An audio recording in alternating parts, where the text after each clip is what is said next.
নিন, শুরু করুন আপনার কাজ। আমি তৈরি আছি। শুধু কান খুলে শুনে রাখুন। আমার শরীর হয়তো আপনি পাবেন, কিন্তু আমার মন প্রাণ জুড়ে শুধু একজনই থাকবে, আর সে হলো সাগর। আমার সাগর, বুঝতে পেরেছেন আপনি? এতক্ষণ ধরে ঝিনুকের কথাগুলো শুনল রাজ। আমি তোমার মন প্রাণ দিয়ে কি করব? আর তাছাড়া যে জিনিস দেখা বা ধরা যায় না সে জিনিস রাজ নেয় না। তোমার শরীরটা পেলেই আমার হবে। ওইসব মন্ত্র নিয়ে খেলার মতো সময় আমার কাছে নেই। আর তোমাকে বিয়ে করেছি দূরে থাকার জন্য নয়।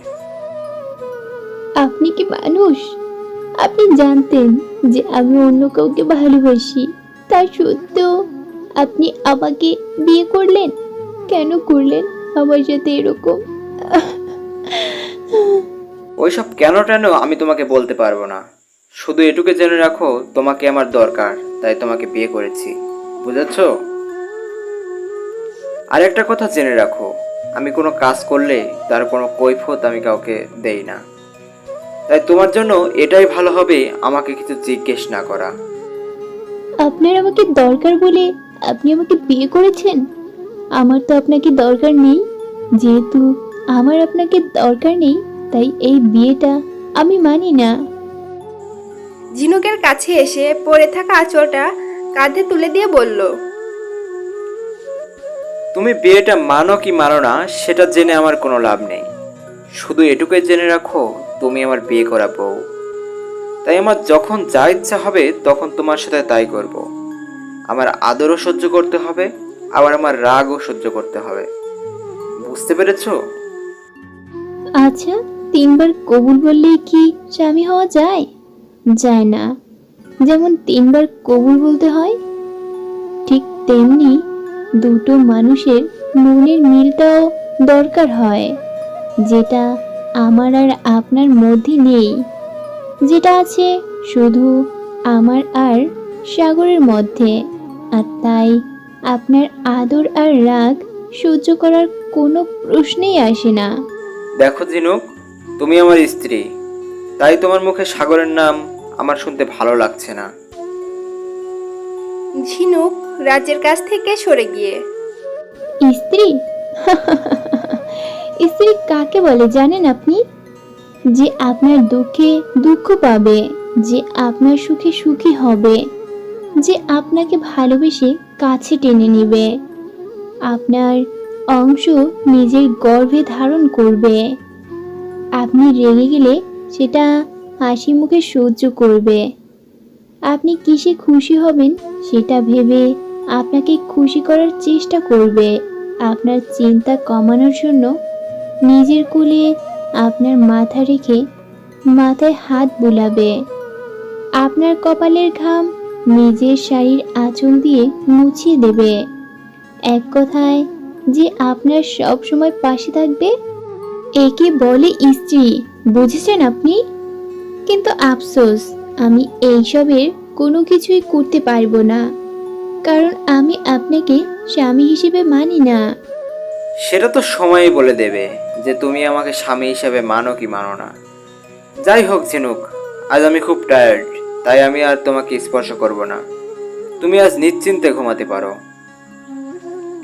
ঝিনুকের কাছে এসে ঝিনুকের চোখের দিকে তাকিয়ে মুচকি একটা হাসি দিয়ে বলল, কিন্তু আমি কাল থেকে আমার অধিকার ছিনিয়ে নেব, বুঝেছো? তুমি তো আর আমাকে ভালোবাসে কাছে টেনে নিবে না, তাই আমাকে জোর করে অধিকার আদায় করতে হবে। নাও যাও, এখন শুয়ে পড়ো। এই বলে রাজ বিছানায় শুয়ে পড়ল। এই এই, আপনি বিছানায় শুয়ে পড়লেন কেন? যান, গিয়ে সোফায় ঘুমান। যান। বারে, এই মেয়ে বলে কি? আমার বাড়ি, আমার ঘর, আমার বিছানা, আর এই মেয়ে বলে আমাকেই কি সোফায় ঘুমাতে হবে? দেখো ঝিনুক, আমার সাথে যদি তোমার শুতে অসুবিধা হয় তাহলে তুমি গিয়ে সোফায় শুতে পারো। আজ আমাদের বাসর রাত, আমি তোমাকে স্পর্শ করিনি বলে এর মানে এই নয় যে আমি সোফায় শুয়ে পড়ব। তোমার শুতে ইচ্ছা হলে তুমি চলে যাও সোফায়। এই বলে রাজ বিছানায় শুয়ে পড়ল। মনে মনে বললাম, আমি তো কোনোদিন সোফায় ঘুমাইনি, কি করব এখন? কোথায় শোবো? দূর, ভাল লাগে না। আজকে আমাকে টাচ করবে না বলে তো দিয়েছি। যাই, গিয়ে ওইদিকে মুখ করে শুয়ে পড়ি। এই বলে ঝিনুক রাজের থেকে এক হাতে দূরত্ব বজায় রেখে শুয়ে পড়ল বিছানায়, আর মাঝখানে একটা পাশ বালিশ দিয়ে দিল। ঝিনুকের এই পাশ বালিশ দেওয়া দেখে রাজ একটা মুচকি হাসি দিল।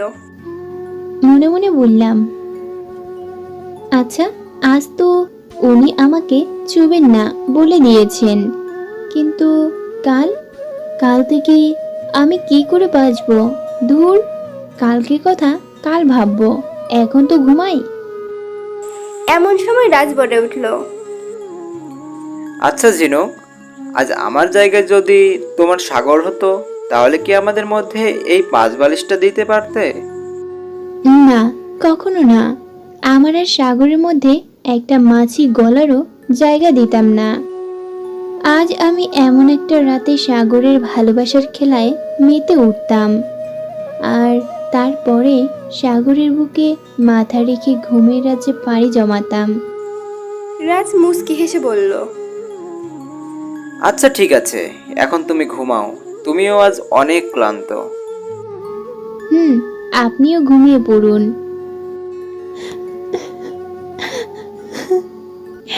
তুমি কোথায় সাগর? আজ যে তোমার ঝিনুকের, তোমাকে খুব প্রয়োজন সাগর। আজ যে তোমার ঝিনুক অন্য কারো হয়ে গেল, বলতে পারো সাগর, আর কত রাত আমাকে এইভাবে কান্না করে বালিশ ভেজাতে হবে? তুমি কি বুঝতে পারো না তোমার ঝিনুক তোমাকে কাছে পাওয়ার জন্য ছটফট করছে?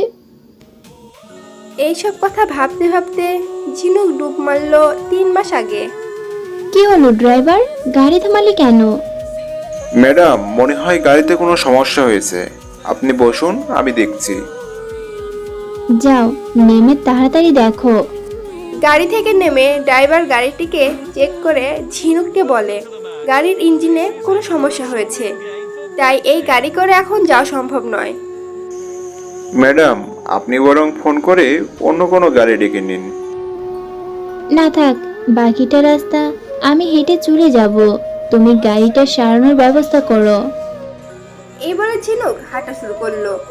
ঝিনুক হাঁটতে হাঁটতে ভাবতে লাগলো, আজ ওয়েদারটা খুব ভালো লাগছে ঝিনুকের। দুপুরবেলা হলেও আজ রোদের দেখা নেই। কালো মেঘ আজ রোদকে ঢেকে রেখেছে। হালকা শীতল বাতাস বয়ে যাচ্ছে সারা শরীর জুড়ে। মনে হচ্ছে এক্ষুনি খুব জোরে একটা বৃষ্টি আসবে। এইসব কথা ভাবতে ভাবতে ঝিনুক হাঁটছিল। হঠাৎ ঝিনুকের তার 2 বছর আগের কথা ভাবতে লাগলো। এইরকম একটা সময়ে ঝিনুকের মা মারা যায়। ঝিনুক কলেজের 2nd ইয়ারের স্টুডেন্ট। ঝিনুকের আপন বলতে মা মারা যাওয়ার পর থেকে তার বাবাই আপন। ঝিনুকের বাবা কলকাতা শহরের নামকরা বিজনেসম্যান প্রতাপ বন্দ্যোপাধ্যায়। ঝিনুকের মা মারা যাওয়ার পর থেকে ঝিনুকের বাবা ঝিনুককে একা চলাফেরা করতে দেয় না। ঝিনুক যখনই বাইরে বের হয়, তখনই তার বাবা তার সাথে 2জন বডিগার্ডদেরকে পাঠিয়ে দিত। এমনকি তারা ঝিনুকের সাথে ফরেস্ট টিউশনিতেও যেত। ঝিনুকের বডিগার্ডদের দেখে ভয়ে কোনো ছেলে ঝিনুকের সাথে কথা বলতে আসতো না। ঝিনুকের বন্ধুরা ঝিনুককে ব্যঙ্গ করে বলতো, তুই কোনো মিনিস্টারের মেয়ে থেকে কম না রে ঝিনুক। এইবার তারা হাসাহাসি শুরু করতো, আর ঝিনুক না চাইতেও মুখে হাসি আনার চেষ্টা করতো। একদিন ঝিনুক ও তার বন্ধুরা কলেজের মাঠে বসে আড্ডা মারছিল। হঠাৎ করে কোথা থেকে একটা ছেলে এসে ঝিনুকের হাতে একটা কাগজ দেয়। ঝিনুক কাগজটা খুলে পড়তে যাবে, তখনই বডিগার্ড দুটো ছেলেটিকে মারতে শুরু করে। ঝিনুক থামতে বললে ওদের মধ্যে একজন বলে, এটা নাকি ওদের স্যারের হুকুম। ঝিনুককে কোনো ছেলে কিছু দিলে বা বললে সেই ছেলেটিকে ধরে মারা। ঝিনুক কোনো উপায় না পেয়ে কাগজটা খুলে পড়ে, তাড়াতাড়ি তার বাবাকে ফোন করে। তার বাবা ফোনটা ধরা মাত্রই ঝিনুক ছেলেটিকে মারতে বারণ করে। ঝিনুক বলে যাবার বাড়ি গিয়ে সব কথা বলবে। ঝিনুকের কথা শুনে ঝিনুকের বাবা বডিগার্ডদেরকে ফোনটা দিতে বলে। ঝিনুক তাড়াতাড়ি বডিগার্ডদেরকে ফোনটা দেয়। ওপাশ থেকে ঝিনুকের বাবা কি এমন বলল জানি না, তবে ওদের মারাটা বন্ধ হয়ে গেল।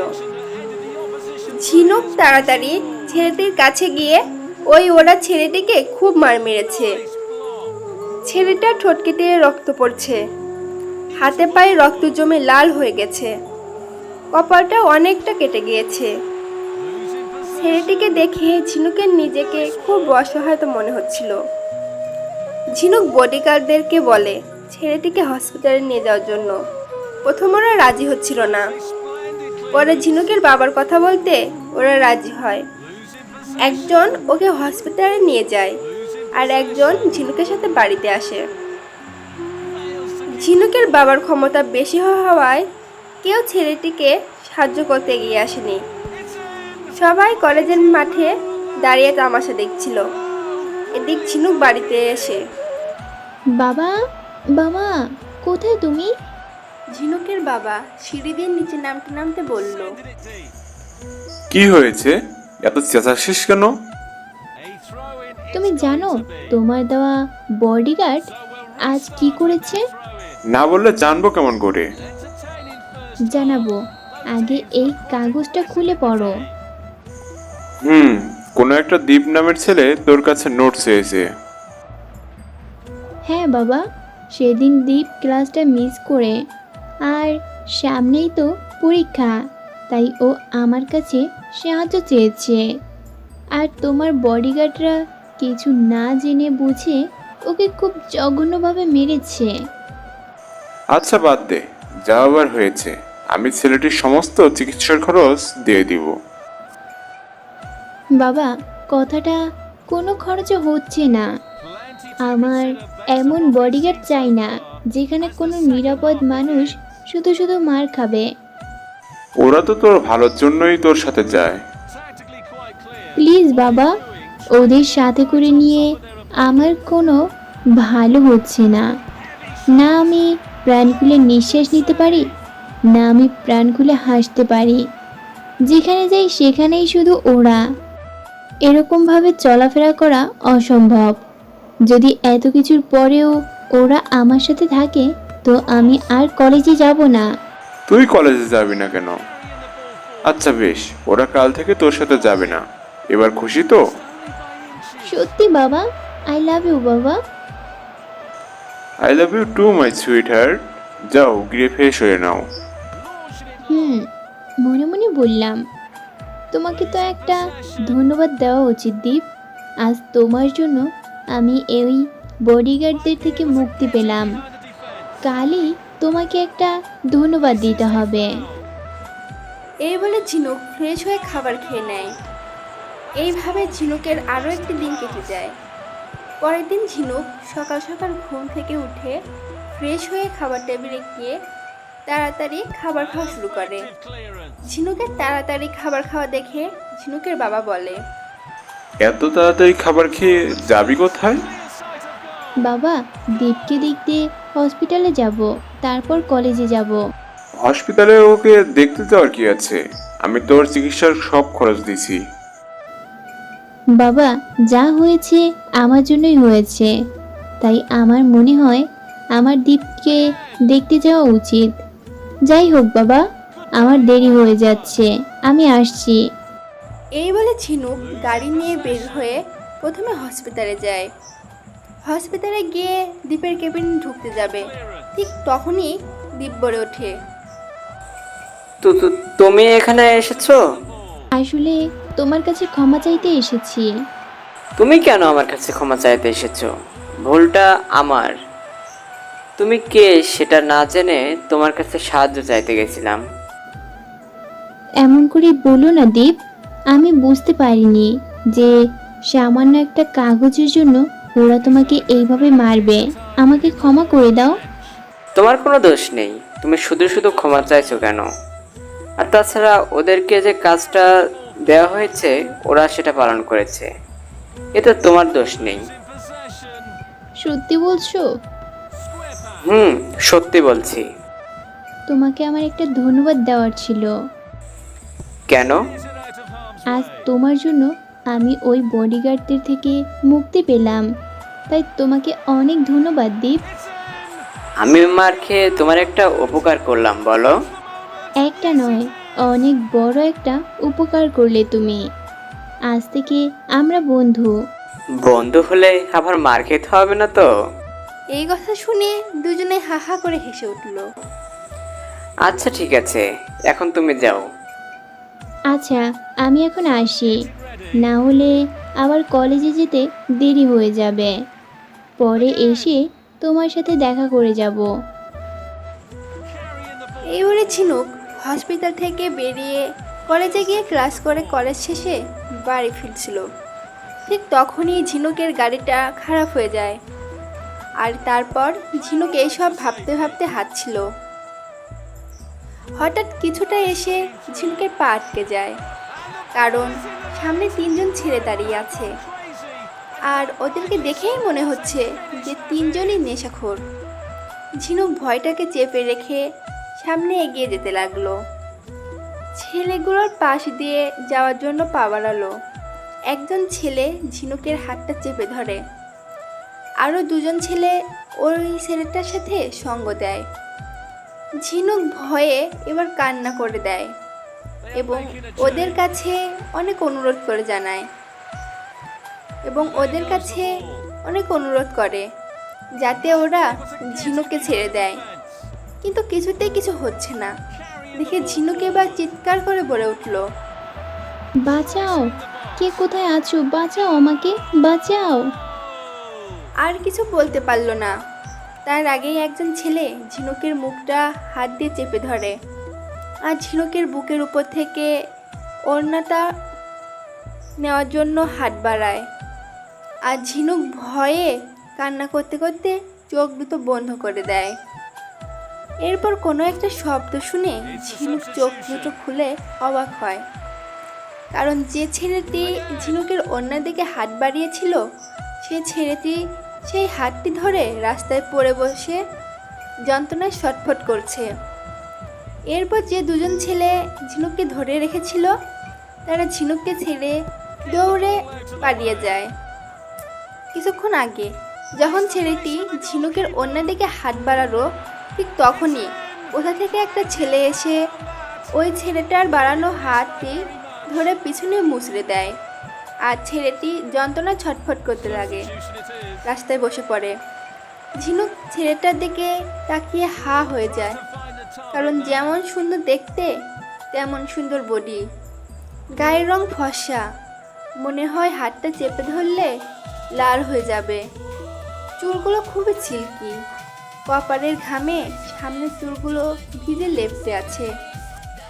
পরনে white shirt and black jeans আর ব্ল্যাক শুজ, সব কিছু মিলিয়ে জাস্ট অসাধারণ লাগছে।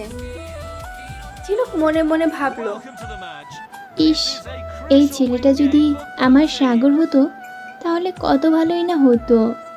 ছেলেটা ঝিনুকের কাছে এসে তুড়ি মেরে জিজ্ঞেস করলো, কি ভাবছেন?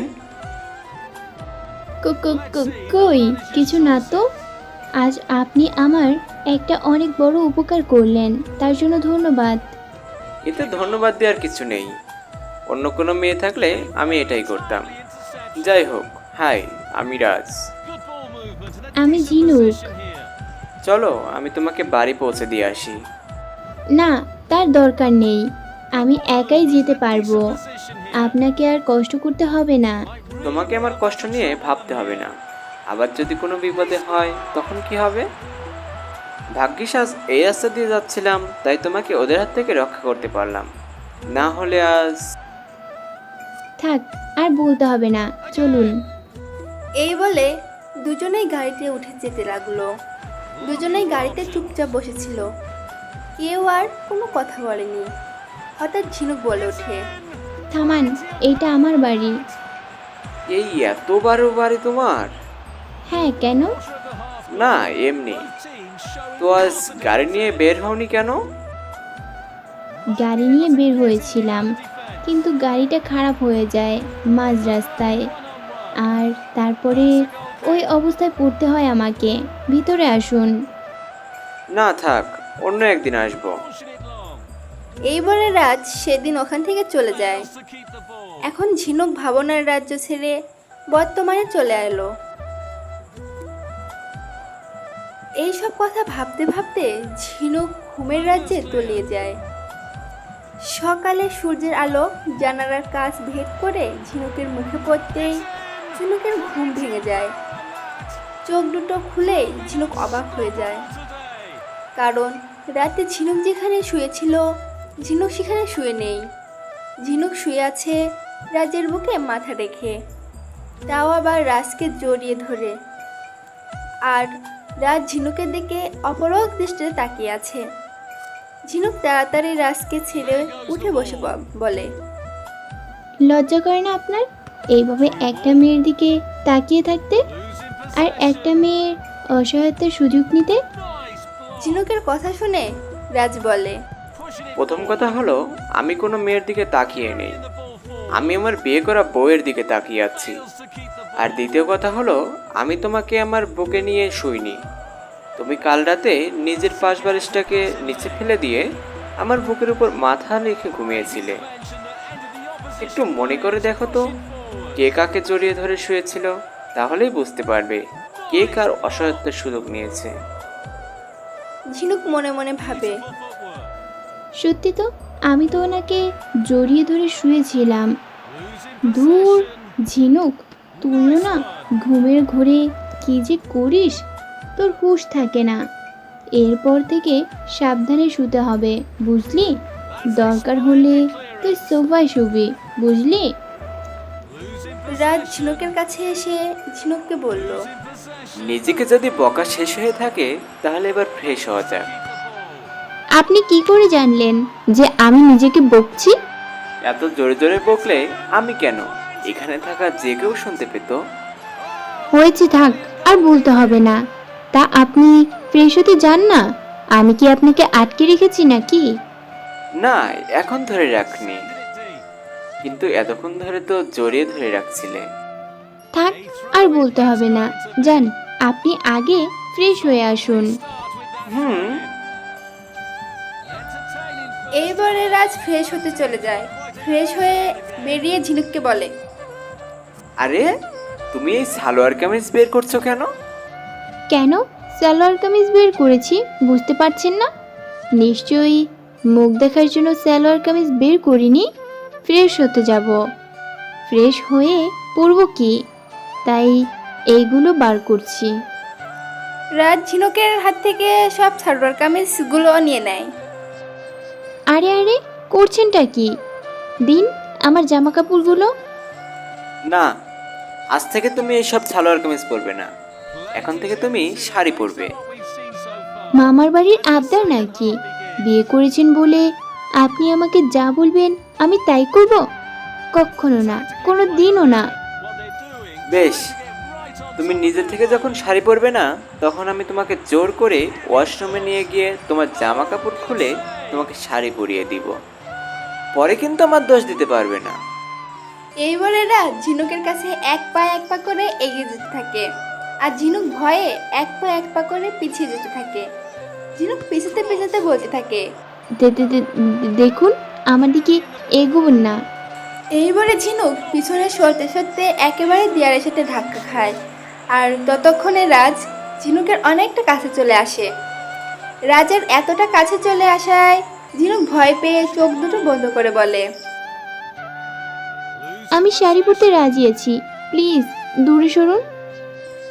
ঝিনুকের ভয়ে ঝিনুকের চোখ বন্ধ করা দেখে একটু মুচকি হেসে ঝিনুকের গাল টেনে বলে, গুড গার্ল, যাও তাড়াতাড়ি ফ্রেশ হয়ে আসো। চোখ খুলে রাজকে ধাক্কা দিয়ে সরিয়ে বলে, আপনি যদি আমার সামনে এইভাবে দাঁড়িয়ে থাকেন তো আমি ফ্রেশ হতে যাব কিভাবে? আর তাছাড়া আমি আমার সাথে কোনো শাড়ি নিয়ে আসিনি, তো এবার বলুন কি পরবো? তুমি শাড়িই পরবে। যাও গিয়ে আলমারিটা খোলো। মানে আমি কেন আপনার আলমারিটা খুলতে যাব? ঝিনুক, তুমি আমার বিয়ে করা বউ, তাই এখন থেকে তোমার আমার সব কিছুতেই অধিকার আছে। শুধু এই বাড়ির জিনিস নয়, এমনকি আমার শরীরটাতেও শুধু তোমারই অধিকার আছে, সেটা তুমি মানো বা না মানো। আর এটা তো সামান্য একটা আলমারি। ঝিনুক আর কোনো কথা না বাড়িয়ে গিয়ে আলমারিটা খোলে। আলমারিটা খুলে ঝিনুক অবাক হয়, কারণ আলমারিটা দুটো ভাগে ভাগ করা। প্রথমটাতে রাজের সমস্ত জামা প্যান্ট রাখা, আর দ্বিতীয়টাতে নানান রকমের নানা ধরনের শাড়ি রাখা, আর তার সাথে ম্যাচিং রাখা জুয়েলারি রাখা। ঝিনুক অবাক হয়ে রাজকে জিজ্ঞাসা করে, আপনার কি আগে বিয়ে হয়েছিল? মানে? না মানে এত শাড়ি তার সাথে ম্যাচিং করা জুয়েলারি রাখা, তাই জিজ্ঞাসা করলাম। সেটা তোমার না জানলেও চলবে। তাড়াতাড়ি ফ্রেশ হয়ে নিচে আসো, একসাথে ব্রেকফাস্ট করব। ব্রেকফাস্ট করে আমি আমার অফিসে যাব। এবার যাও তাড়াতাড়ি। ঝিনুক কোনো কথা না বাড়িয়ে আলমারিটা থেকে একটা শাড়ি নিয়ে ফ্রেশ হতে চলে যায়, আর রাজও নিচে নেমে চলে যায়। রাজ নিচে নেমে সোফায় বসে ল্যাপটপে কিছু কাজ করছিল। হঠাৎ করে পায়ের শব্দ পেয়ে পিছনের দিকে তাকাতেই রাজের চোখ আটকে যায়, কারণ ঝিনুক একটা হলুদ রঙের শাড়ি পরেছে, সাথে ম্যাচিং করে হালকা জুয়েলারি পরেছে। এক সাইডে শীতে করে চুলগুলোকে ছেড়ে রেখেছে। মুখে কোনো মেকআপ নেই, শুধু ঠোঁটে হালকা করে লাল লিপস্টিক দিয়েছে। একে তো ফর্সা, তার উপর এরকম সাজে ঝিনুককে খুব সুন্দর দেখাচ্ছে। ঝিনুক সিঁড়ি দিয়ে নিচে নেমে রাজের কাছে চলে আসে। ঝিনুক যে রাজের কাছে চলে এসেছে এতে রাজের কোনো খেয়ালই নেই। রাজ এক অপলক দৃষ্টিতে ঝিনুকের দিকেই তাকিয়ে আছে। হঠাৎ রাজ হাতে ব্যথা অনুভব করে আর বলে চিৎকার করে ওঠে। হ্যাঁ, ঝিনুকের দিকে রাজের এইভাবে তাকিয়ে থাকা দেখে ঝিনুক রাজের কাছে এসে রাজের হাতে একটা জোরে চিমটি কাটে। এর আগে কি কোনোদিন আমাকে দেখেননি যে আজ এইভাবে তাকিয়ে আছেন? তাকিয়েছি বলে কেউ এভাবে চিমটি কাটে? বেশ করেছি, চিমটি কেটেছি। রাজ কিছু বলতে যাবে, ঠিক তখনই ঝিনুক বলে ওঠে, যা বলার পরে বলবেন, এখন আমার খুব খিদে পেয়েছে, আগে খেয়ে নিই, তারপর আপনার কথা শুনবো।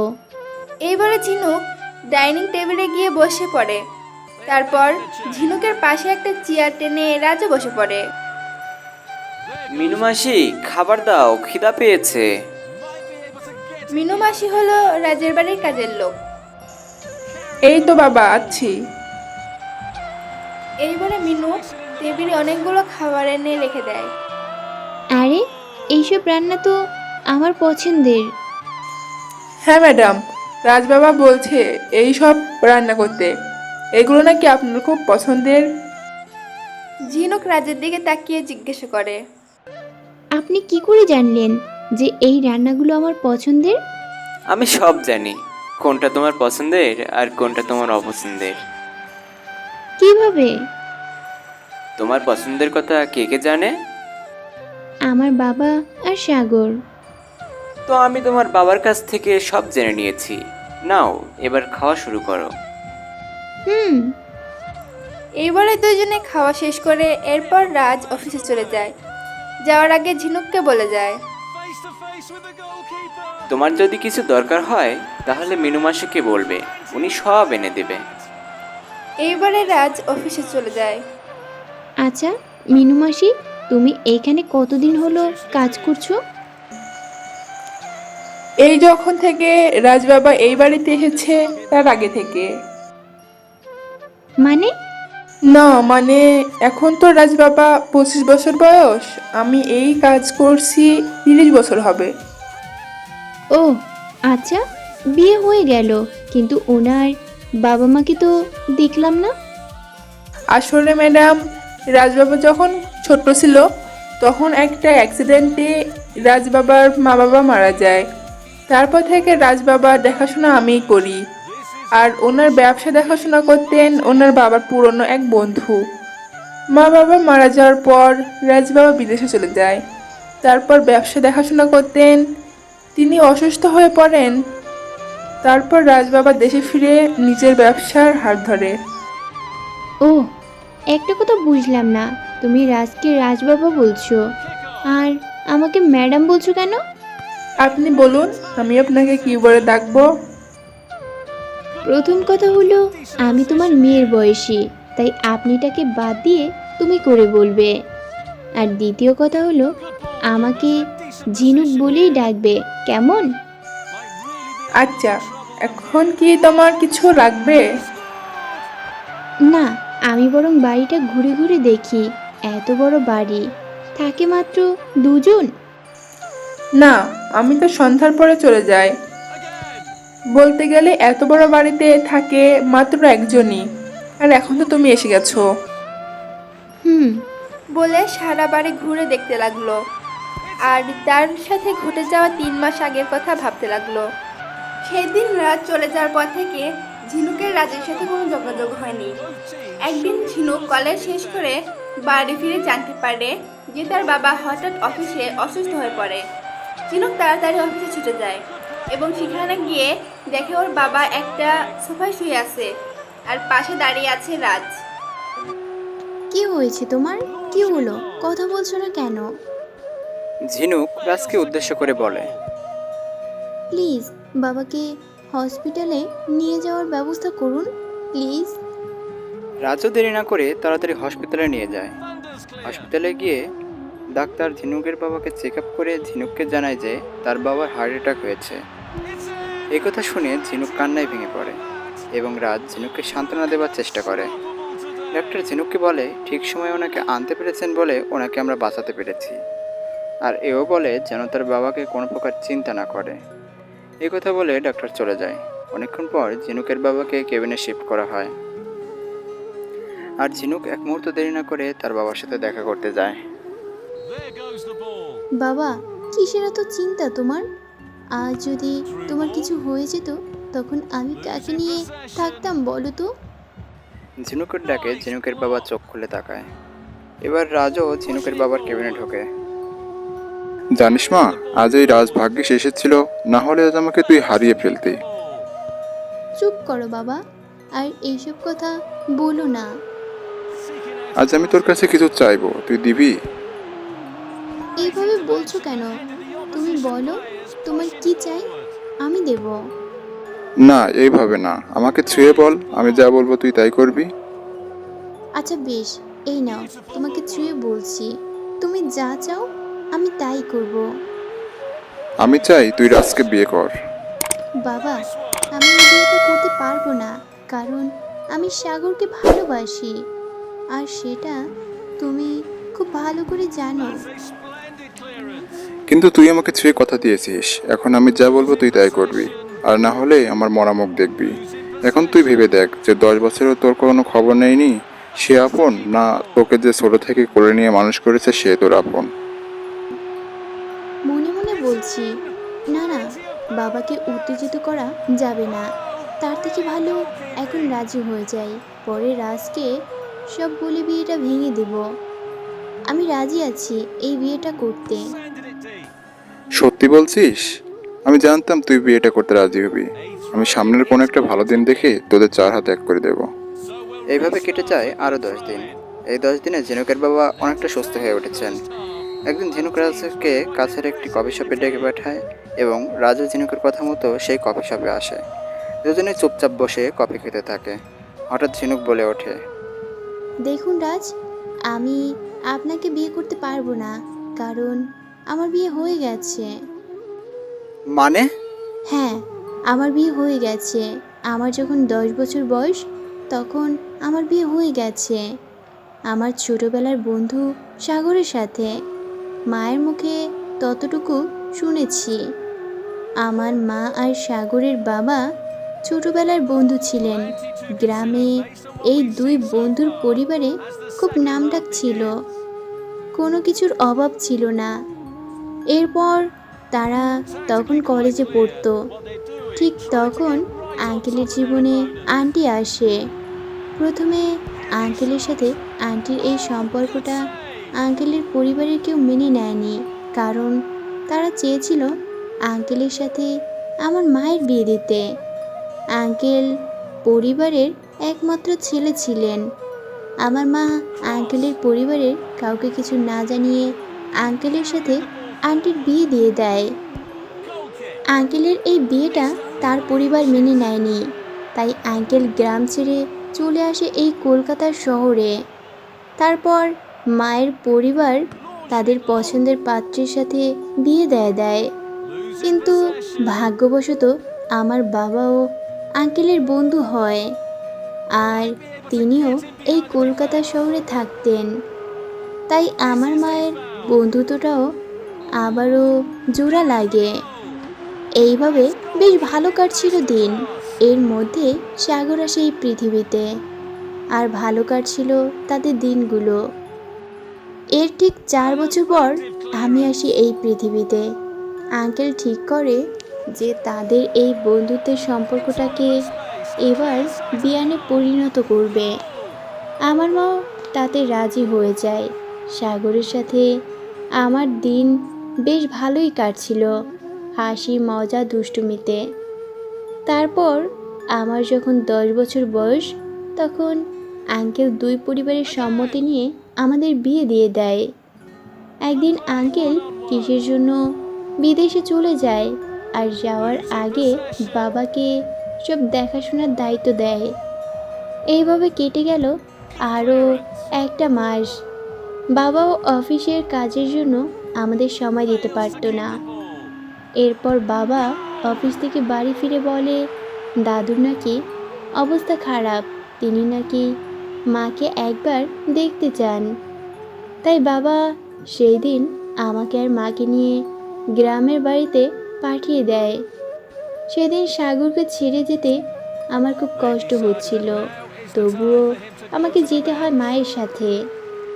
গ্রামে আমার 2 দিন কেটে যায় সাগরকে না দেখেই, আর দাদুও একটু সুস্থ হয়ে ওঠে। এর মধ্যে বাবা একদিন ফোন করে বলে যে আঙ্কেলকে নাকি আনার জন্য আন্টি আর সাগর এয়ারপোর্টে যায়, আর বাড়ি ফেরার পথে আঙ্কেলের গাড়ি অ্যাক্সিডেন্ট করে।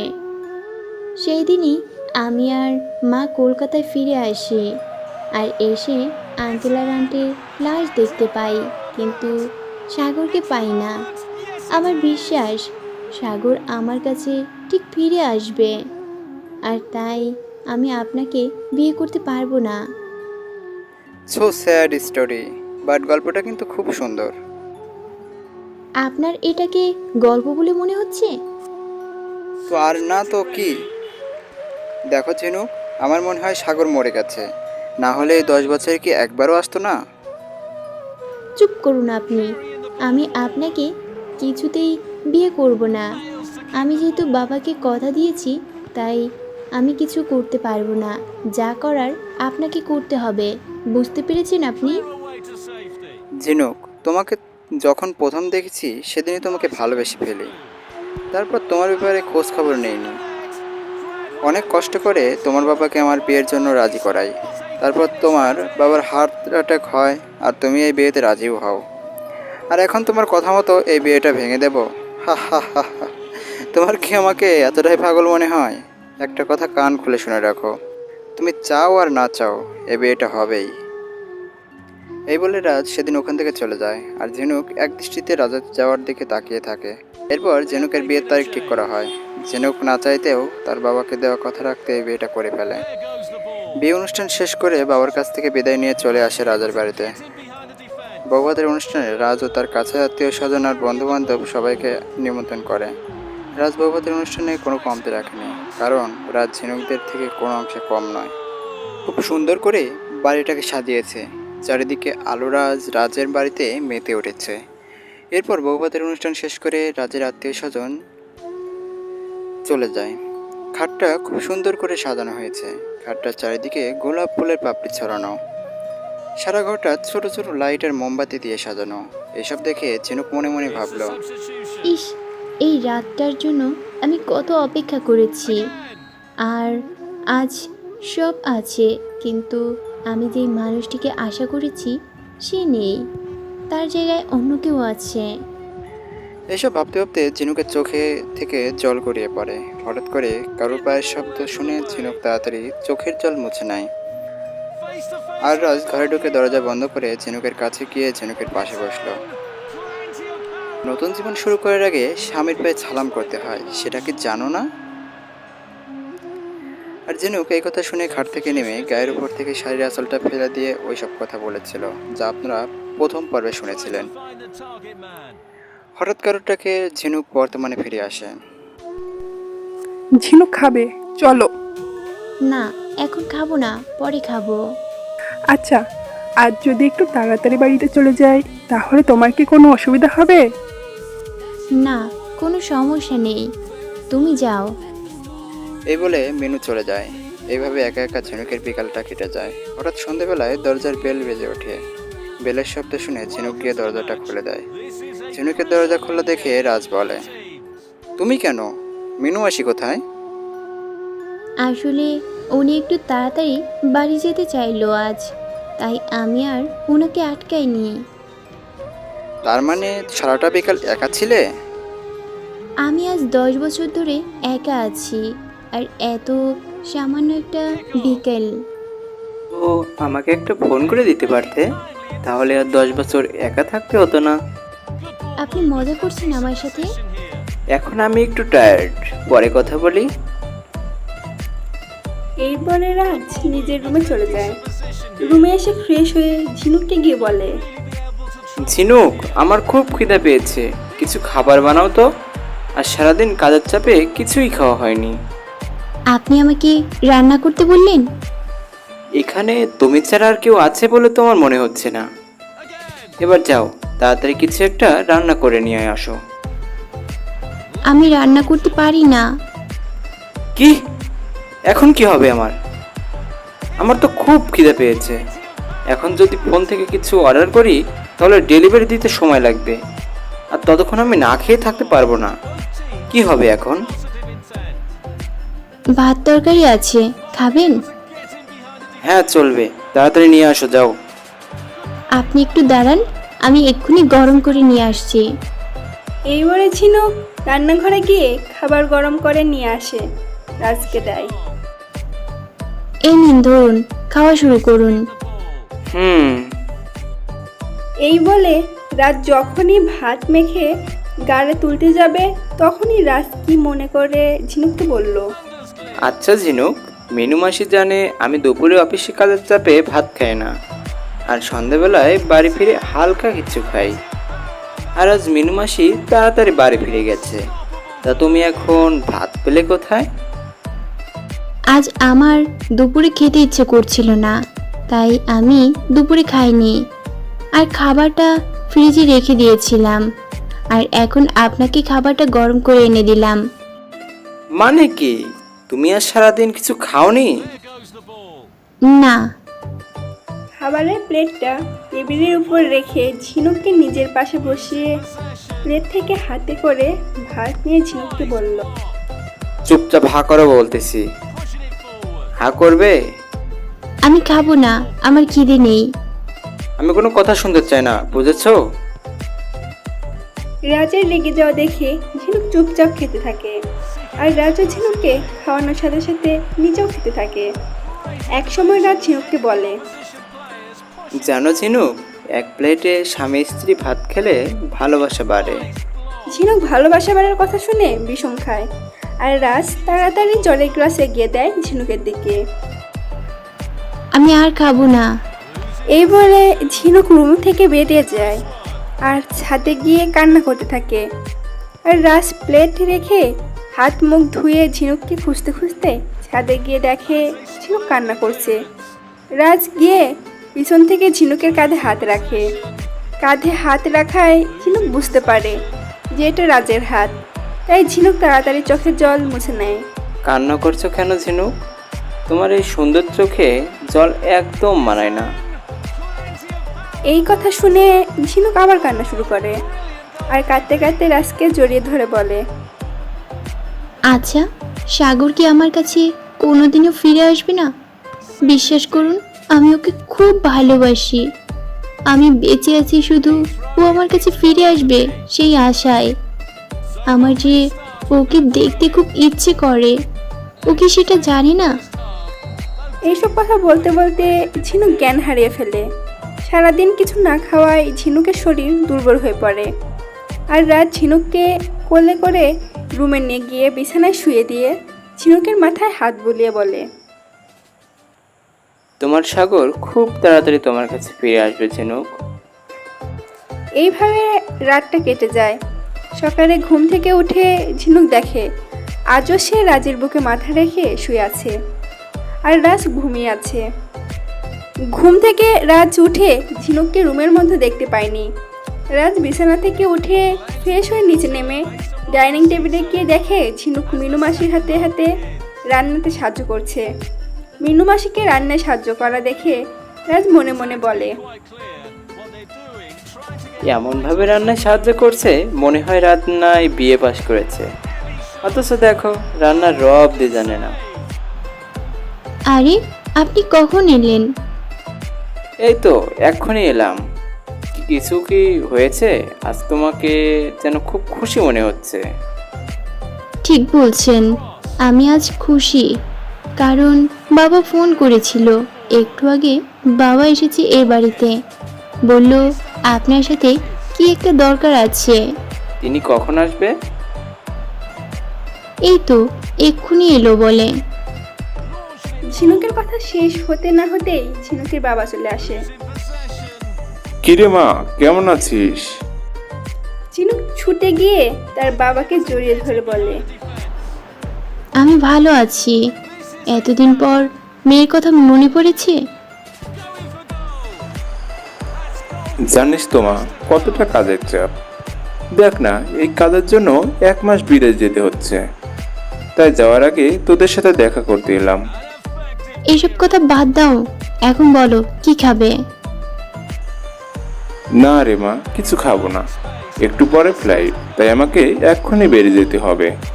আর আমার একটু রাজের সাথে কথা আছে। এবার রাজ ঝিনুকের বাবার কাছে এসে বলে, হ্যাঁ আঙ্কেল, বলুন কি বলবেন। বাবা রাজ, এখানে আমার অফিসের সমস্ত ডকুমেন্ট আছে। আমি চাই তুমি এই 1 মাস আমার কোম্পানিটা চালাও।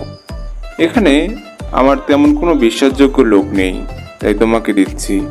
আমি জানি তোমাদের নতুন বিয়ে হয়েছে, এখন তোমরা কোথায় সময় কাটাবে তা না, আমি তোমার কাজের চাপ আরও বাড়িয়ে দিচ্ছি। কি করব বলো, এখানে তো তোমরাই আমার আপন। আর এই ডিলটা করতে বিদেশে যাওয়াটা খুবই জরুরি, তাই যেতে হচ্ছে। এরকম ভাবে বলছেন কেন আঙ্কেল? আমি সব সামলে নেব, আপনি নিশ্চিন্তে যান। আমি জানতাম তুমি না করবে না। এই নাও, এটা পাওয়ার অফ অ্যাটর্নি। তোমার কোনো সমস্যা হবে না। এখন আমি আসি, নাহলে আবার দেরি হয়ে যাবে। এই বলে ঝিনুকের বাবা ওদের থেকে বিদায় নিয়ে চলে যায়। আর রাজ পাওয়ার অফ অ্যাটর্নিটা হাতে পেয়ে একটা মুচকি হাসি দেয়। ঝিনুকের বাবা চলে যাওয়ার পর ঝিনুক আর রাজ একসাথে ব্রেকফাস্ট করে নেয়। ব্রেকফাস্ট সেরে রাজ নিজের রুমে চলে যায়, আর ঝিনুক মিন্নুর হাতে হাতে রান্নাতে সাহায্য করে। কিছুক্ষণ পর ঝিনুকও রুমে চলে যায়। রুমে এসে দেখে যে রাজ সোফায় বসে ল্যাপটপে কিছু কাজ করছে। ঝিনুক রাজের কাছে গিয়ে রাজকে বলে, আজ আপনি অফিসে যাবেন না? না, যাব না। আপনাকে একটা কথা বলার ছিল। বলো। আসলে কাল রাতে চাঁদে আপনাকে ওইভাবে জড়িয়ে ধরাটা আমার ঠিক হয় নাই। ঝিনুক, তুমি কি পাগল? কেন বলুন তো? তা নয় তো কি, নিজের বরকে জড়িয়ে ধরেছো, আবার বলছো আমার জড়িয়ে ধরাটা ঠিক হয়নি। দেখুন রাজ, আমি আপনাকে স্বামী হিসেবে মানি না। আমার মনে হলো যে আপনার কাছে ক্ষমা চাওয়া উচিত, তাই ক্ষমা চাইতে এসেছি। আচ্ছা ঠিক আছে, এতে এত রেগে যাচ্ছ কেন? আচ্ছা ঝিনুক, আমাকে স্বামী হিসেবে মানো না, কিন্তু বন্ধু হিসেবে মানা যায় না? বন্ধু হিসেবে মানাই যায়। তো আজ থেকে আমরা বন্ধু, ঠিক আছে? ঠিক আছে। এইভাবে দুপুর গড়িয়ে বিকেল হয়ে যায়, কিন্তু দুপুরের খাবার খাওয়ার পর থেকে রাজকে আর দেখা যায়নি। বিকেলবেলায় ঝিনুক সাগরের কথা ভাবতে ভাবতে ঘুমিয়ে পড়ে। যখন ঝিনুকের ঘুম ভাঙে তখন অনেক রাত হয়ে যায়। বাবা, আজ এত ঘুমাইলাম। হঠাৎ ঝিনুকের চোখ যায় বিছানার উপর। বিছানার উপর একটা গোলাপি রঙের শাড়ি রাখা আর সাথে একটা চিঠিও রাখা আছে। ঝিনুক চিঠিটা খুলে পড়তে শুরু করে। চিঠিটাতে লেখা ছিল, ঝিনুক ঘুম থেকে উঠে এই শাড়িটা পরে তাড়াতাড়ি ছাদে চলে আসো। চিঠিটা পড়ে ঝিনুকের বুঝতে বাকি নেই যে এই চিঠিটা রাজ লিখেছে। ঝিনুকও ফ্রেশ হয়ে শাড়িটা পরে নেয়। তার সাথে ম্যাচিং করে জুয়েলারি পরেছে, আর কোনো মেকআপ করেনি। শুধু ঠোঁটে গোলাপি রঙের লিপস্টিক দিয়েছে আর চুলগুলোকে ছেড়ে দিয়ে সোজা ছাদে চলে আসে।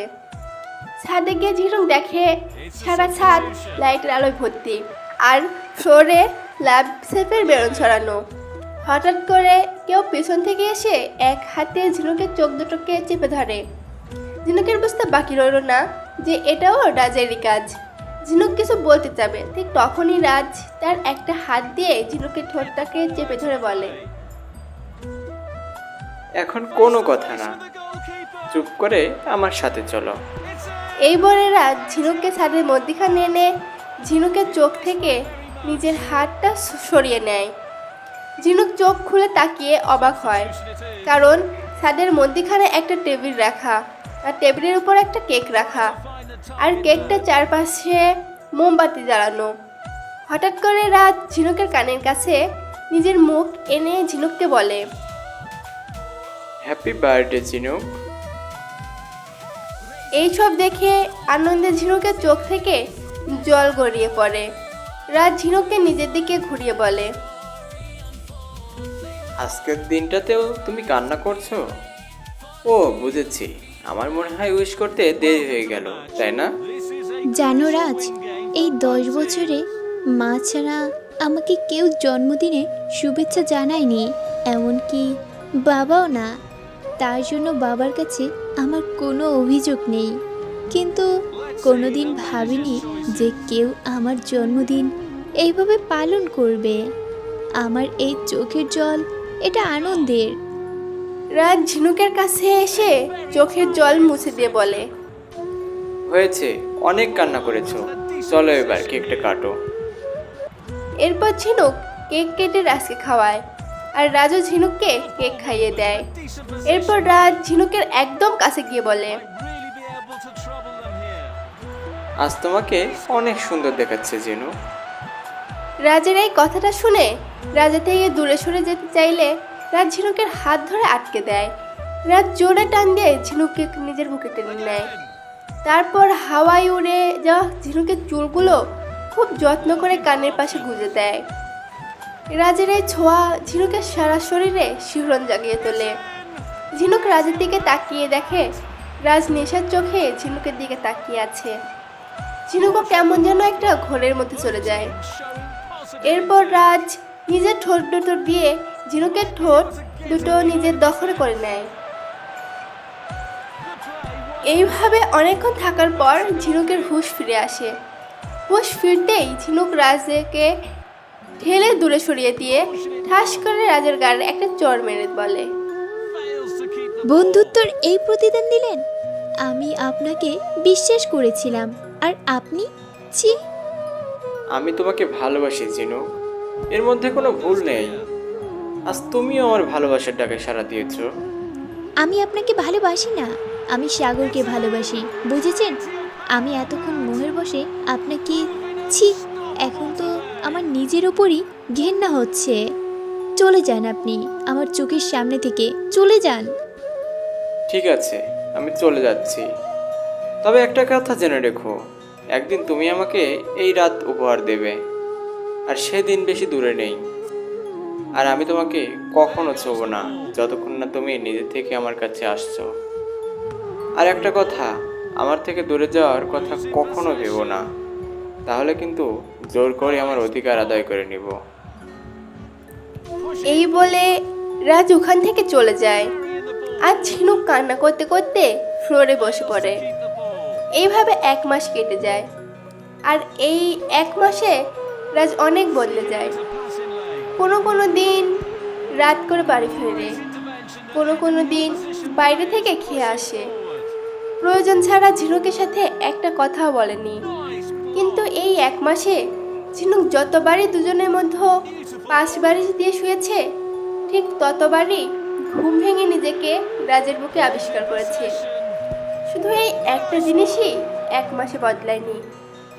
আর এই 1 মাসে ঝিনুক অনেক চুপচাপ হয়ে গেছে। আজও ঝিনুকের ঘুম ভেঙে দেখে সে রাজের বুকে শুয়ে আছে। ঝিনুক ঘুম থেকে উঠে ফ্রেশ হয়ে নিচে নেমে যায়। গিয়ে সে মিনুর হাতে হাতে রান্না করতে সাহায্য করছিল। এই 1 মাসে এটা ঝিনুকের অভ্যাস হয়ে গেছে, সুযোগ পেলেই মিনুর হাতে হাতে সাহায্য করা। আর ওইদিকে রাজ ঘুম থেকে উঠে ফ্রেশ হয়ে নিচে নেমে আসে। এসে দেখে ঝিনুক আর মিনু দুজনেই গল্প করতে করতে রান্না করছে। আরে রাজ বাবা, তুমি কখন এলে? এই তো এক্ষুনি এলাম। তোমরা টেবিলে বসো, আমি খাবার দিচ্ছি। এরপর দুজনে চুপচাপ ব্রেকফাস্ট করে নেয়। ব্রেকফাস্ট সেরে রাজ হল রুমের সোফায় বসে ল্যাপটপে কাজ করছিল।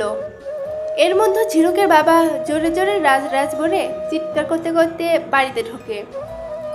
ঝিনুক তার বাবার আওয়াজ শুনে রান্নাঘর থেকে বেরিয়ে হল রুমে যায়। গিয়ে দেখে ওর বাবা এসে রাজের সাথে কড়া চেপে ধরে বলে, বেঈমান, বিশ্বাসঘাতক, তোকে আমি ছাড়বো না। বাবা, কি করছো এটা? এইভাবে রাজের শার্টের কলার কেন চেপে ধরেছো? তুই জানিস ও কি করছে? না বললে জানবো কেমন করে? আমি যেদিন বিদেশে যাই সেদিন ওকে পাওয়ার অফ অ্যাটর্নি দিয়ে যাই, আর ও সেই অ্যাটর্নি দিয়ে আমার সব সম্পত্তি নিজের নামে করে নিয়েছে। কি? হ্যাঁ, তাই আমি ওকে ছাড়বো না, আমি ওকে পুলিশে দেব। এই বলে ঝিনুকের বাবা পুলিশকে ফোন করে রাজের বাড়িতে আসতে বলে। ফোনটা কেটে দেয়। এরপর রাজ ঝিনুকের বাবার কাছ থেকে নিজের শার্টের কলার ছাড়িয়ে হাসতে হাসতে সোফায় বসে পড়ে। তারপর হাসি থামিয়ে বলতে থাকে, তো মিস্টার প্রতাপ, কিছু মনে পড়ছে আপনার? মানে? আজ থেকে 10 বছর আগে আপনি যেটা আমার বাবার সাথে করেছেন, আজ আমি সেটা আপনার সাথে করলাম। এবার কিছু মনে পড়ছে আপনার? কে কে তুমি? আমি সে যাকে আপনি ঠকিয়ে সব সম্পত্তি নিজের নামে করেছেন। আমি তার ছেলে। আমি সেই যাকে আপনি নিজের বাড়ি থেকে ঘাড় ধাক্কা দিয়ে বার করে দিয়েছিলেন। আমি তার ছেলে। আমি সেই যাকে আপনি বড় গাড়ির সাথে অ্যাক্সিডেন্ট করে মেরে ফেলেছেন। আমি সেই সোহেল চৌধুরীর ছেলে, সাগর চৌধুরী। সাগরের এই কথা শুনে ঝিনুক আর তার বাবা দুজনেই অবাক হয়। তুই এখনো বেঁচে আসিস? হ্যাঁ, বেঁচে আছি। সেদিন আমার বাবা মা আমার প্রাণ বাঁচাতে নিজেদের প্রাণ দিয়ে দেয়। চোখের সামনে আমি আমার বাবা মাকে মরতে দেখেছি। আর তোকে আমি এত সহজে ছেড়ে দেব, তুই ভাবলি কি করে? ঝিনুকের বাবা ঝিনুকের কাছে গিয়ে একটা বন্দুক বের করে ঝিনুকের মাথায় রেখে সাগরকে বলে, তুই ভাবলি কি করে আমি তোকে এত সহজে ছেড়ে দেব? সেদিন তুই মরিসনি, তবে আজ তুই মরবি। ঝিনুক তার বাবার এই রূপ দেখে অবাক হয়ে তার বাবাকে বলে, বাবা, তুমি আমার মাথায় বন্দুক তাক করে আছো সামান্য সম্পত্তির জন্য? কে তোর বাবা? আমি তোর বাবা নই। আর এটা সামান্য সম্পত্তি নয়, কোটি টাকার সম্পত্তি, বুঝলি? তুমি আমার বাবা নও, তাহলে কে আমার বাবা? আমার আসল রূপ যখন জেনেই গেছিস তাহলে শোন। আমি তোর মা আর সাগরের বাবা ছোটবেলায় বন্ধু ছিলাম, একসাথে পড়াশোনা করেছি আমরা 3 জন। আমার বাবা মা কেউ নেই। তারপর তোর মা সাগরের বাবার বিয়ে দিয়ে দেয় সোহেলের পরিবারের কাউকে কিছু না জানিয়ে। সোহেল বিয়ে করে গ্রাম ছেড়ে চলে যায়, আর আমি তোর মাকে ভালোবাসতাম, কিন্তু তোর মা আমাকে পছন্দই করতো না। এরপর তোর মায়ের পরিবার তোর মাকে বিয়ে দিয়ে দেয়। তোর বাবা একটা ভালো কোম্পানিতে চাকরি করত। ভাগ্যবশত তোর বাবার সাগরের ভালো বন্ধুত্ব হয়। আর আমি ছোটবেলার থেকে নিজের ব্যবসা শুরু করতে চেয়েছিলাম, কিন্তু টাকা পয়সার অভাবে করতে পারিনি।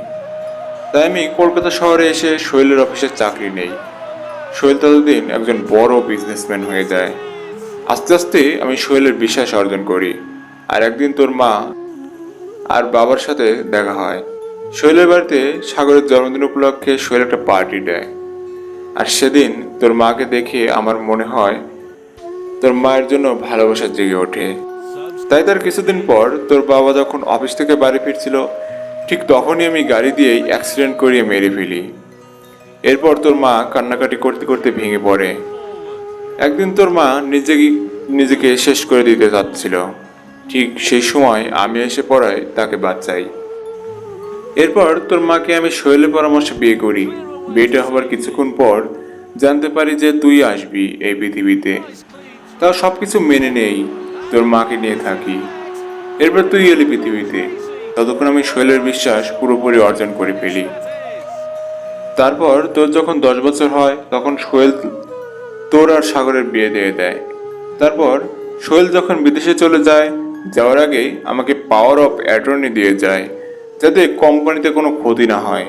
আর আমি সেই পাওয়ার অফ অ্যাটর্নিটা দিয়ে সব সম্পত্তি নিজের নামে করে নেই। তারপর যেদিন সোহেলের দেশে ফেরার কথা, তার 3 দিন আগেই আমি তোকে আর তোর মাকে গ্রামে পাঠিয়ে দেই।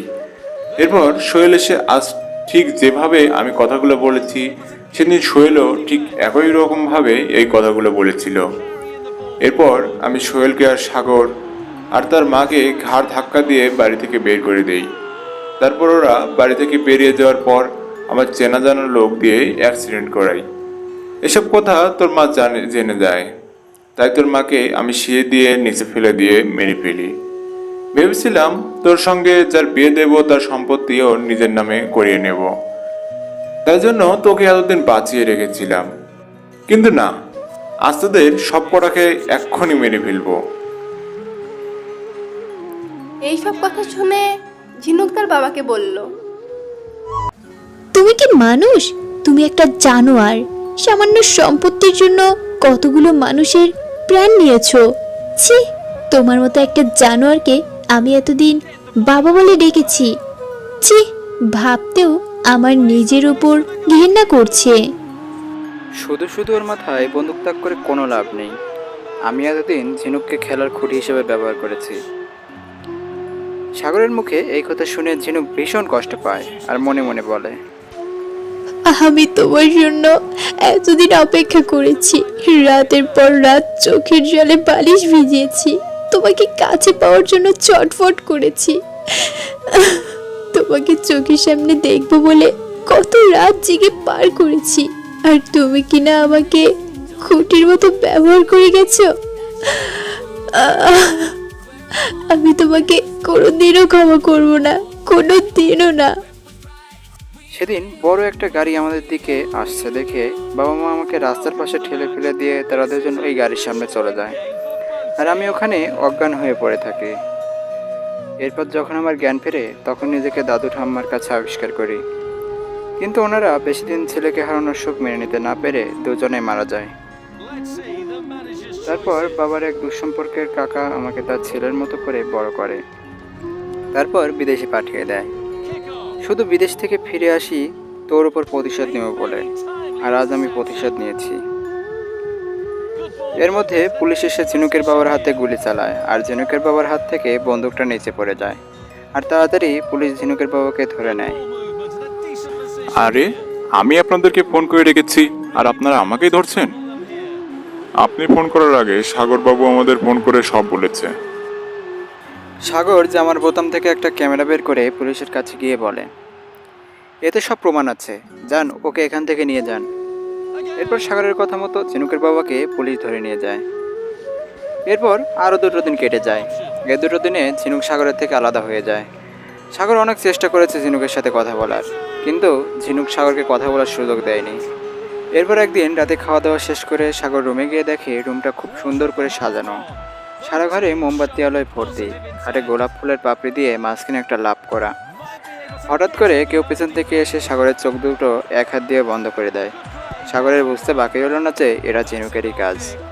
ঝিনুক সাগরের কানের কাছে মুখ এনে বলে, শুভ বাল্য বিবাহ সাগর। হ্যাঁ, আজ থেকে 10 বছর আগে এই দিনে সাগর আর ঝিনুকের বিয়ে হয়।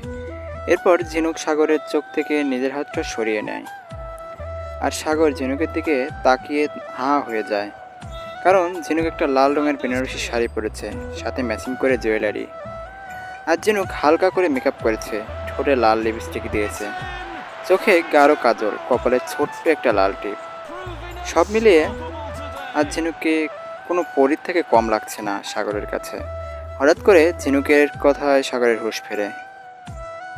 এই নাও আমার 10 বছরের বাল্যবিবাহের তরফ থেকে তোমার জন্য একটা ছোট্ট উপহার। এই বলে ঝিনুক সাগরের দিকে একটা খাম এগিয়ে দেয়। সাগর খামটা খুলে অবাক হয়, কারণ খামের ভেতরে আছে ডিভোর্স পেপার। এইসব কি ঝিনুক? কেন দেখতে পাচ্ছেন না এটা ডিভোর্স পেপার? আসলে আপনাকে কি নামে ডাকবো ভেবে পাচ্ছিলাম না, তাই দুটো ডিভোর্স পেপার আনালাম। একটাতে সাগর, আরেকটাতে রাজ নামে আছে। এবার কথা না বাড়িয়ে তাড়াতাড়ি সাইন করে দিন। এইসব পাগলামো কেন করছো ঝিনুক? গত 2 দিন ধরে তোমার সাথে কথা বলার চেষ্টা করেছি, কিন্তু তুমি আমাকে এড়িয়ে গেছো। আর আজ এইভাবে আমার সামনে এসে ডিভোর্স চাইছো? আমি কিছুতেই তোমাকে ডিভোর্স দেব না, বুঝতে পেরেছো? কেন দেবেন না? আপনি যে কারণে দেশে ফিরেছেন সেটা তো আপনি করে ফেলেছেন, তাহলে ডিভোর্স দিতে অসুবিধা কোথায়? ঝিনুককে নিজের কাছে এনে ঝিনুকের হাতের বাহু দুটো চেপে ধরে বলে, আমি জানি তোমার কষ্টটা কোথায় হচ্ছে। বিশ্বাস করো ঝিনুক, আমি যদি না বলতাম যে আমি তোমাকে খুঁটি হিসেবে ব্যবহার করেছি, তাহলে সেদিন তোমার উপর গুলি চালিয়ে দিত। আমি আর নিজের কাউকে হারাতে চাই না ঝিনুক। এখন যদি তুমি আমাকে ছেড়ে চলে যাও, তো আমি মরে যাবো ঝিনুক। এতদিন কেন বলনি যে তুমি আমার সাগর? এতদিন আমি কত ছটফট করেছি তুমি জানো। সেদিন রাজ ভেবে তোমার গালে চর মেরেছিলাম, তাও তুমি আমাকে বলনি যে তুমি আমার সাগর। অনেকবার বলার চেষ্টা করেছি, কিন্তু বলতে পারিনি। এখন তো সব জানো, তাহলে কেন আমাকে ছেড়ে যাওয়ার কথা ভাবছো? তুমি যদি আমাকে ছেড়ে চলে যাও, তাহলে কিন্তু আমি অন্য মেয়েদের কাছে চলে যাব, পরে কিন্তু আমার দোষ দিতে পারবে না। কি বললে? 10 বছর ধরে আমি অপেক্ষা করেছি, আর তুমি কি না অন্য মেয়েদের কথা ভাবছো? তবে রে, আজ তোমার একদিন কি আমার একদিন। এই বলে ঝিনুক সাগরকে তাড়া করে, আর সাগরও ছুটে পালায়। হঠাৎ করে সাগরের পা স্লিপ খাওয়ায় সাগর ঝিনুকের কোমর জড়িয়ে ধরে, আর দুজনেই খাটের উপর পড়ে যায়। এরপর সাগর ঝিনুককে বিছানার উপর শুয়ে নিজে ঝিনুকের উপর উঠে শুয়ে পড়ে। তারপর ঝিনুকের কপালে ভালোবাসার পরশিকে দিয়ে বলে, ঝিনুক, আমার একটা ছোট্ট ঝিনুক চাই, যে আমাকে সবসময় বাবা বাবা বলে ডাকবে, সারা বাড়ি দৌড়ে বেড়াবে, যে আমার আর তোমার এই সম্পর্কটাকে আরও মজবুত করে রাখবে। দেবে ঝিনুক আমাকে আজ আমার সব অধিকার? ঝিনুক মাথা নাড়িয়ে হ্যাঁ জানায়। এরপর তারা দুজন মেতে ওঠে ভালোবাসার খেলায়। আজ 10 বছর অপেক্ষার অবনতি ঘটল। আজ ভালোবাসার স্বীকৃতি পেল এই 10 বছরের সম্পর্ক। আমাদের এই 7টি পর্বের মধ্যে যদি কোথাও ভুল থেকে থাকে, তাহলে প্লিজ ক্ষমার দৃষ্টিতে দেখবেন। আর ভিডিওটিতে একটি লাইক দিবেন, শেয়ার করে বন্ধুদের দেখার সুযোগ করে দিবেন, কমেন্ট করে জানাবেন আমাদের গল্পটি কেমন হয়েছে। আর হ্যাঁ, সাবস্ক্রাইব করতে ভুলবেন না। ধন্যবাদ। পরবর্তী গল্পটি খুব শীঘ্রই আসছে। পরবর্তী পর্বটি দেখার আমন্ত্রণ জানিয়ে সবার থেকে বিদায় নিচ্ছি। ভালো থাকবেন, ভালো রাখবেন। ধন্যবাদ। Losing possession. Might be able to get in behind the defence. This is a foul. Going for goal.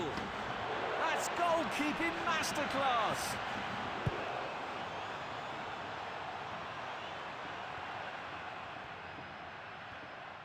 An effective clearance.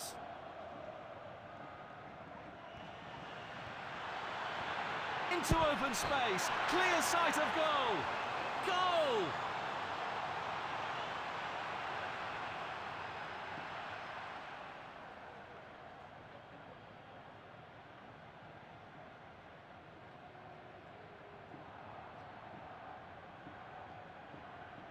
Again!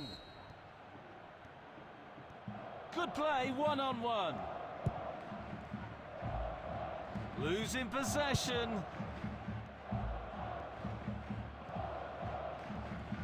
Good clearance. Fails to keep the ball. Goal!